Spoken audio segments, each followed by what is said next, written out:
Already kana danna don zaga sun baka shi guda 1000 gashi har ya zo ga cikin trust wallet ɗinka already.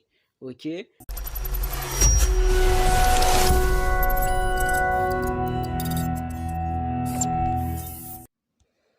Hello friends, barkanku zuwa ga channel ɗin tawa mai albarka wato LMD Tech. Yau mun zo muku da airdrop guda biyu wato candy da shi da ignislite tokens.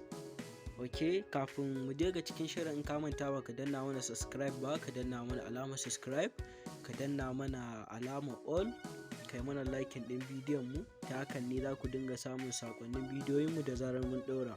Thank you. Sai ka danna ka shiga zuwa ga trust wallet ɗinka. Idan ka danna ka shiga ga trust wallet ɗinka, za mu ajiye muku contract address ɗin na airdrop ɗin a description na wannan bidiyo. Sai ka shiga sai kai pasting.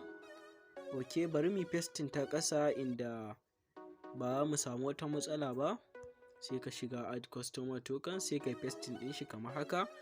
Ok, already kana yin pasting ɗinsa za a gan shi gashi ignislite symbol, ignislite shi ma dai haka yake, decimal point ɗin shi 18. Ok, da ya rubuto ma shi kamar haka. Ka gurin network ɗin nan ka kula, in ba ethereum yake ba, in naka a smart chain yake ko a polygon ko a tron gaskiya ba zai yi ba. Sai ka danna gurin nan ka danna don, kana danna don.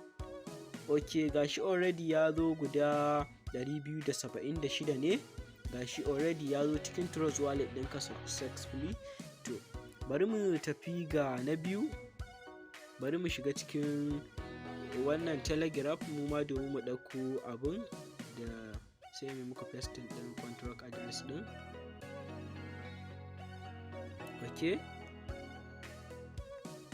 Ok, bayan ya zo naka sai ka mu koma sai mu shiga dai gurin add customer token sai kai pasting ɗin.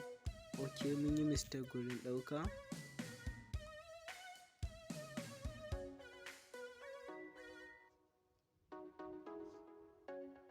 Sai kai copy, da ka shigo sai kai pasting. Da ka yi pasting gashi nan za a gan shi candies airdrop, gashi symbol CSAT, ga decimal point 18. sai ka shiga gurin nan ka danna don. Already kana danna don za ga sun baka shi guda 1000 gashi har ya zo ga cikin trust wallet ɗinka already. Ok, mun gode. Kasance a cikin shirinmu, ku danna mana alamar subscribe sannan ku danna mana alamar ƙararrawa domin samun sakonninmu da zarar mun ɗora. Thank you.